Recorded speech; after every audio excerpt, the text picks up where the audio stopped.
নমস্কার বন্ধুরা, দীপার চ্যানেলে তোমাদের সকলকে জানাই স্বাগত অ্যান্ড জয় গুরু। আশা করছি তোমরা সবাই ভালো আছো, আমিও ভালো আছি। তো চলো একটা নতুন ভিডিও নিয়ে তোমাদের সাথে চলে এসেছি। আজ কিন্তু ফ্রাইডে, আর জানো আজকে আমাদের নিরামিষের দিন। তো একটা নতুন একদম সাধারণ সিম্পল রেসিপি নিয়ে তোমাদের কাছে ফিরে এসেছি। তো চলো সেটাই তোমাদের সাথে শেয়ার করব। দেখো, এটা হচ্ছে মটর ডাল পেস্ট করে ভালো করে নুন হলুদ দিয়ে মাখানো হয়েছে। আর এখানে পটল আর আলু, পটলগুলো বড্ড শুকিয়ে গেছে, তাই ভাবলাম আজকে নিরামিষের দিন একটা তরকারি হয়ে যাক। তো চলো সেটাই তোমাদের সাথে শেয়ার করব। তো বন্ধুরা, ছোট ছোট করে বড়াগুলো কিন্তু আমি এরকম করে করে টো বানিয়ে ভেজে নেব।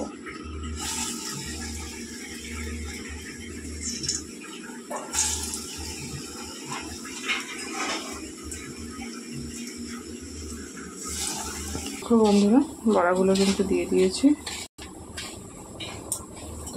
তো এই বড়াগুলো ভাজতে ভাজতে আমি চলো যা যা লাগবে সেগুলো গুছিয়ে নিই। তো বন্ধুরা, আজকে ছেলে অনেক সকাল সকাল উঠেছে, আমারও আগে। তো দেখুন পড়াও কমপ্লিট হয়ে গেছে, 10:30-10টার মধ্যে কমপ্লিট হয়ে গেছে সমস্ত পড়া। আর অন্যদিন সারাদিন বই নিয়ে বসে থাকে, তাও পড়া কমপ্লিট হয় না।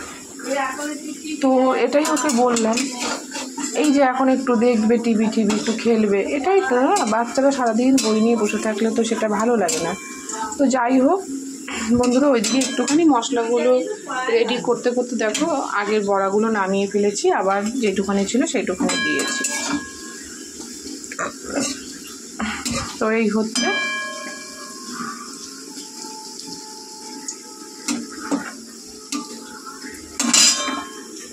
তো বড়া ভাজা হয়ে গেছে। দেখো বন্ধুরা, এদিকে সমস্ত কিছু সাজিয়ে নিয়েছি। আর এই বড়াটা রাখলাম এই সকালবেলা টিফিন খাওয়ার সময় খাবে বলে। তো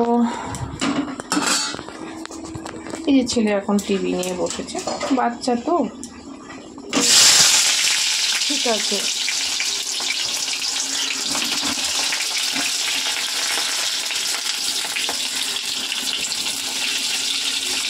সবসময় বইয়ের মুখ বুঝে রাখতে ভালো লাগে। এই তো 16 তারিখ থেকে পড়ছে। তো চলো এবার পটলগুলোকে ভেজে নেব, লাল লাল সুন্দর করে ভেজে নেব। তো শুক্রবার আসলে একটা চিন্তা, তবে মন থেকেই আমরা খুব সুন্দরভাবে মানি। তো সেই জন্য একটুখানি আগের বার তো দেখিয়েছিলাম তোমাদেরকে আলু পটলের তরকারি নর্মালি। তো আজকেও সেটা, আজ পটলগুলো শুকিয়ে যাচ্ছে মেন। তোমার দাদাভাই পটল সেদিনকে আনা হয়েছিল তেল পটল খাওয়ার জন্য। তো তেল পটলের হচ্ছে আর হয়ে ওঠেনি, কিন্তু শুকিয়ে গেছে। এই পটলের না তেল পটল ঝাল ভালো লাগবে না। তো সেই জন্য আজকে ভাবলাম যে পটল আলুর তরকারি করবো, তাহলে তার সাথে একটু এই বড়া দিয়ে দিই। তোমাদের দাদাভাই ভালোবাসে, খুব ভালোবাসে।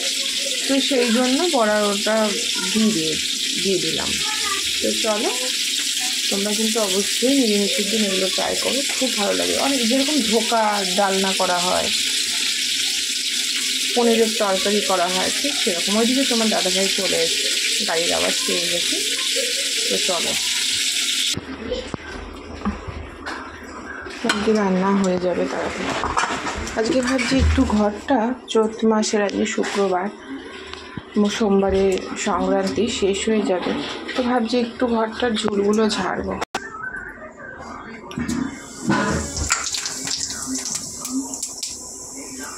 বন্ধুরা একটু কাজ আছে, ভাবছি রান্নাটা হয়ে গেলে বাড়ির একটু ঝুল তো হয়। আমার যে কেন হয় জানি না, শুধু একটু দেখি।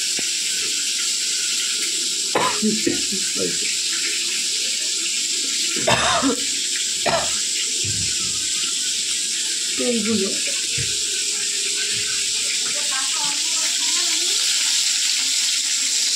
তো এইগুলো বন্ধুরা একটু ঘরটা হালকা করে পরিষ্কার করবো। আমার সম্ভব হয় না, কারণ আমার ডাস্ট অ্যালার্জি আছে। আজকে তো আর সেরকম কিছু নেই।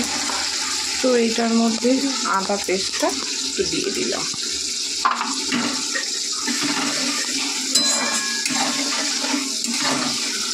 একবার একটু মশলা পেস্ট করে রাখা হয়, টুকটুক করে রান্না হয়।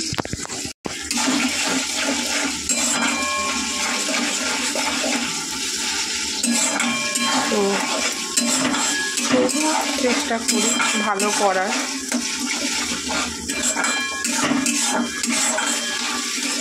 নিরামিষের দিন একদমই ভাত ওঠে না, বিশেষত নিরামিষের দিন একটু কমই চাল নেওয়া হয়, তবুও ভাত থেকে যায়।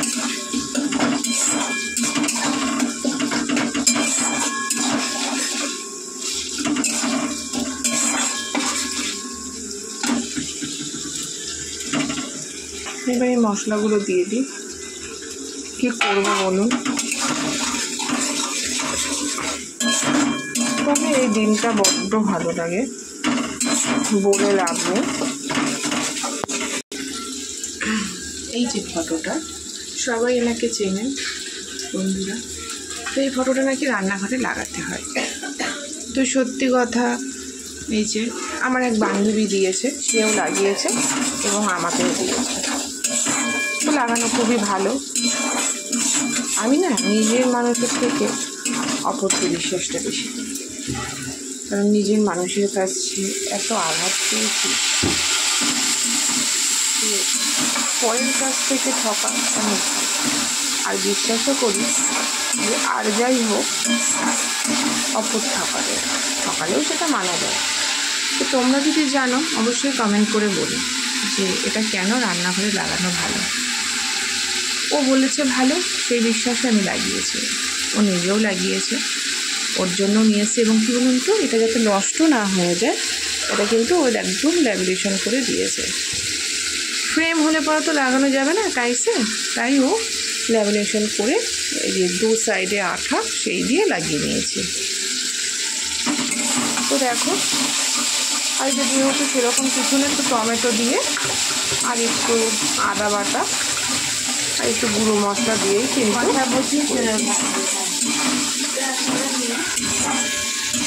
তোমরা কিন্তু অবশ্যই কমেন্ট করে বলো যে তোমরা যদি কেউ জানো এটা কেন রান্নাঘরে লাগানো হয়। তো দেখো, তোমাদের সাথে কথা বলতে বলতে অনেক কিছু শেয়ার করতে করতে আমার এদিকে মশলাটা কিন্তু বেশ সুন্দর হয়ে গেছে, গেবি গেবি।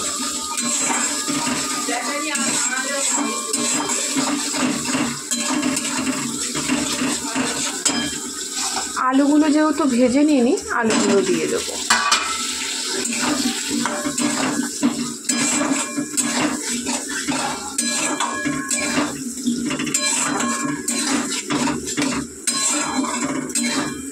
দারুণ কালার এসছে।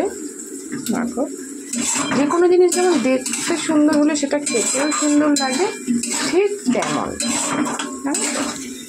আমি সব কিছু কষানোর সময় দিই যার কারণে জিনিসটা যাতে জুসি হয়, ভেতরে সমস্ত মশলা টশলা ঢোকে, তাই আমি এগুলোও দিয়ে দেবো। পটল বড়াটা দিচ্ছি জুসি হওয়ার জন্য, আর আলুটা হচ্ছে সেদ্ধ, এবং আলুটা সেদ্ধ না জুসি হয়। আমার ছেলে তো খুব ভালোবাসে মানে তরকারির আলুটা এখন খেতে, আগে একদম খেত না, কিন্তু এখন আমি এইভাবে রান্না করার পর ও বেশ ভালোভাবে খাচ্ছে, জানো তো, চেয়ে চেয়ে খাচ্ছে। আলু দাও, একটু আলু টেস্ট করি, শুধু আলু দাও, ভাতের সাথে দিলে হবে না। তো এরকম রান্নাও তো একটা আর্ট, বলো। তো এগুলো একটু সেদ্ধ হোক, তো ঢেকে দিলাম, সেদ্ধ হোক। সেদ্ধ হয়ে গেলে মোটামুটি ঝোল করব। তো চলো, আজকের মতন এই পর্যন্ত। কেমন লাগলো মেনুটা বন্ধুরা অবশ্যই কমেন্ট করে জানিও। বাই।